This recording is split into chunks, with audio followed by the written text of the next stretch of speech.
दोस्तों, ये वीडियो खास तौर से उन सभी के लिए है जिनकी उम्र अभी 25 साल से 30 साल के बीच में है। 25 साल से 30 साल की उम्र एक बहुत खास उम्र होती है और इस उम्र में ना तो आप बच्चे होते हैं और ना ही आप बहुत बड़े भी होते हैं। इस उम्र में अक्सर लोगों की शादियां हो चुकी होती हैं और कुछ लोगों के बच्चे भी हो चुके होते हैं और कुछ लोग बच्चे की प्लानिंग करते हैं और कुछ लोग अपनी शादी बस करने ही वाले होते हैं। यही वो उम्र होती है जब आपको अपने माँ बाप के सामने यह दिखाना होता है कि आप आर्थिक रूप से निर्भर हो चुके हैं और आप शादी के बाद अपनी खुद की फैमिली की जिम्मेदारी उठाने के लिए तैयार हैं। और इसी उम्र में कुछ ऐसे फाइनेंशियल मिस्टेक भी हो जाते हैं जिसका असर इंसान की पूरी जिंदगी पर पड़ता है। हिंदी में एक कहावत है, जब वक्त होता है तो अक्ल नहीं होती और जब अक्ल आती है तो वक्त बहुत कम होता है। और यही हमारे फाइनेंशियल समझदारी के साथ भी होता है।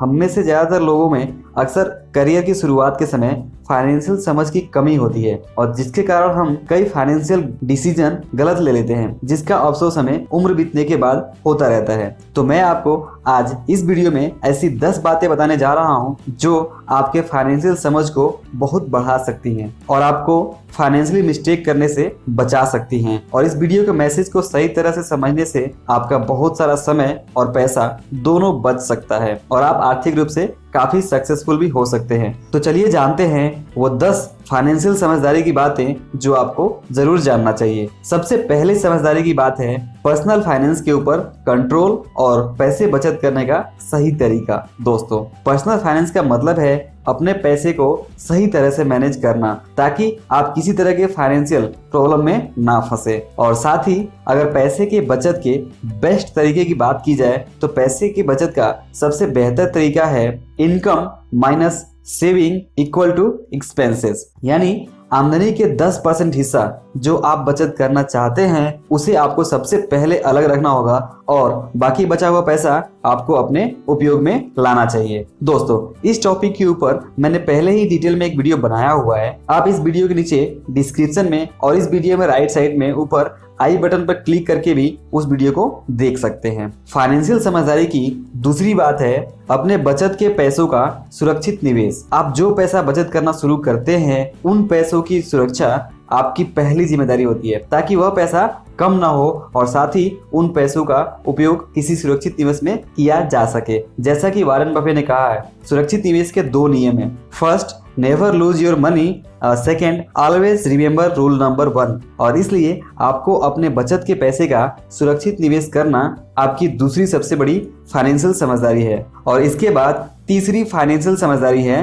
पावर ऑफ कंपाउंडिंग को समझना। दोस्तों, पावर ऑफ कंपाउंडिंग को दुनिया का 8वां अजूबा कहा जाता है। फाइनेंस की दुनिया में इस नियम को समझने के बाद ही आप एक अच्छे निवेशक बन सकते हैं। पावर ऑफ कंपाउंडिंग में समय सबसे ज्यादा महत्वपूर्ण होता है और इसलिए करियर की शुरुआत में जब आपको पावर ऑफ कंपाउंडिंग का महत्व पता होता है तो आप इसका उपयोग लंबे समय में करके बहुत सारा धन बना सकते हैं। जैसे मान लीजिए आज आपकी उम्र 25 साल है और आप 60 साल की उम्र में रिटायर होना चाहते हैं तो आपके पास 35 साल का समय है और आप इस 35 साल में अगर हर महीने 2000 रुपए का निवेश शुरू करते हैं जिसमें आपको 15% का कंपाउंडिंग लाभ मिल जाता है तो 35 साल बाद यानी जब आपकी उम्र 60 साल की हो जाएगी तो आपका ये हर महीने 2000 रुपए का जमा रकम 15% CAGR लाभ से हो जाएगा 2,28,29,000। देखा आपने, सिर्फ 2000 रुपए की रकम भी आपको 2,28,29,000 रुपए दे सकती है। तो दोस्तों,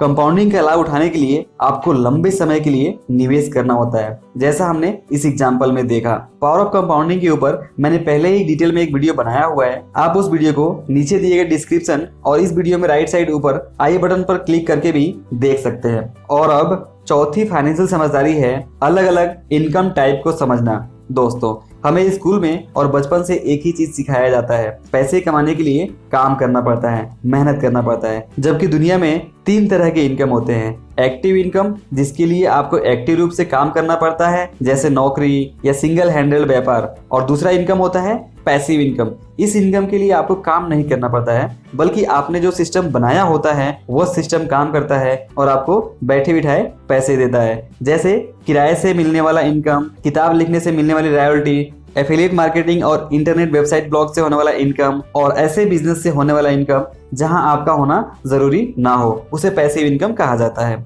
और तीसरा होता है पोर्टफोलियो इनकम, जो आपको अलग अलग तरह के निवेशों से प्राप्त होता है, जैसे स्टॉक, बॉन्ड, म्यूचुअल फंड या फिक्स डिपॉजिट से होने वाला इनकम।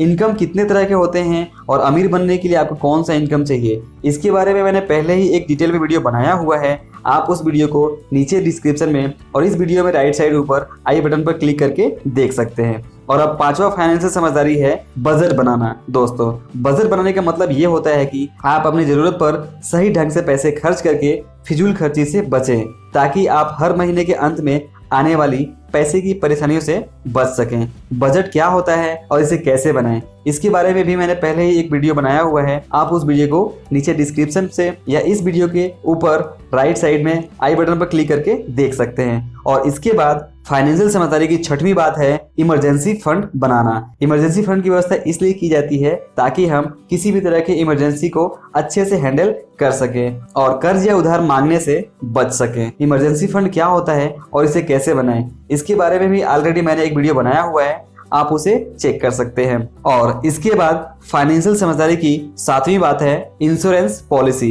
इंश्योरेंस के बारे में आप पहले ही बहुत कुछ जानते होंगे, लेकिन आप इसके महत्व को अक्सर भूल जाते होंगे। इंश्योरेंस का महत्व का पता तभी चलता है जब अचानक कोई दुर्घटना हो जाती है और परिवार के कमाने वाले सदस्य की मृत्यु हो जाए। ऐसे समय में अगर बीमा नहीं है तो उस परिवार के ऊपर क्या गुजरेगा, इसके बारे में सोचकर रूह कांप जाती है।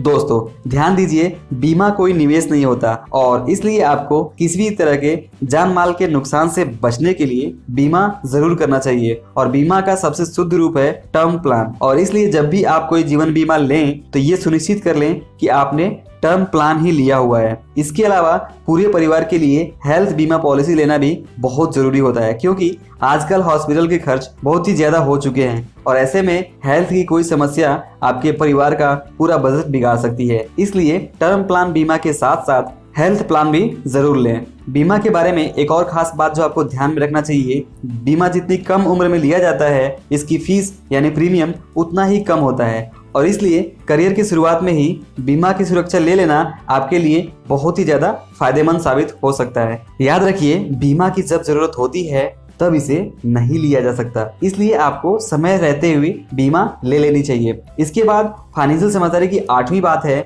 अच्छे कर्ज और बुरे कर्ज की समझ। दोस्तों, कर्ज लेना अच्छी बात नहीं मानी जाती, लेकिन कर्ज हमेशा बुरा नहीं होता है। कर्ज दो तरह के होते हैं, एक अच्छा कर्ज और एक बुरा कर्ज। अच्छे और बुरे कर्ज में सबसे बड़ा फर्क यह होता है कि अच्छे कर्ज के कारण आपकी आमदनी बढ़ जाती है, आपका कैश फ्लो बढ़ जाता है, लेकिन बुरे कर्ज के कारण आपकी आमदनी कम हो जाती है और आपका कैश फ्लो नहीं बढ़ता है। और इसलिए आपको अच्छा कर्ज लेकर अपनी संपत्ति को बढ़ाना चाहिए और अपने इनकम को बढ़ाना चाहिए। दोस्तों, अच्छे कर्ज और बुरे कर्ज के बारे में मैंने पहले ही डिटेल में एक वीडियो बनाया हुआ है, आप उस वीडियो को डिस्क्रिप्शन से या इस वीडियो के राइट साइड में आई बटन पर क्लिक करके देख सकते हैं। और इसके बाद फाइनेंशियल समझदारी की नौवीं बात है फाइनेंशियल प्लानिंग करना। दोस्तों, फाइनेंशियल प्लानिंग से मतलब है हमारी जिंदगी में जो सबसे बड़े खर्च होते हैं उनके लिए पहले से ही ये समझ लेना कि पैसे कहाँ से आएंगे और उनकी प्लानिंग करना और उस पर काम करना। जैसे शादी का खर्च, घर बनाने का खर्च, गाड़ी लेने का खर्च, बच्चों की पढ़ाई का खर्च, हॉलिडे, रिटायरमेंट या फिर फाइनेंशियल फ्रीडम आदि के लिए बचत और निवेश का उपयोग करके एक फंड बनाना, इसे फाइनेंशियल प्लानिंग कहा जाता है। और 10वां लेकिन सबसे महत्वपूर्ण टॉपिक है इन्वेस्टमेंट के बारे में सीखना। दोस्तों, इन्वेस्टमेंट का मतलब है ऐसी संपत्तियां बनाना जिससे आपको आमदनी होती रहे, जिससे आपके पास कैश फ्लो आता रहे। इन्वेस्टमेंट एक बहुत बड़ा सब्जेक्ट है जिसमें आप पैसे से पैसे बनाना सीखते हैं। अगर आप कम उम्र से इन्वेस्टमेंट के बारे में सीखना और समझना शुरू कर देते हैं तो उम्र बढ़ने के साथ साथ आपका ज्ञान, अनुभव और कॉन्फिडेंस बहुत बढ़ जाता है और फिर आप बहुत ही आसानी से पैसा बना सकते हैं। तो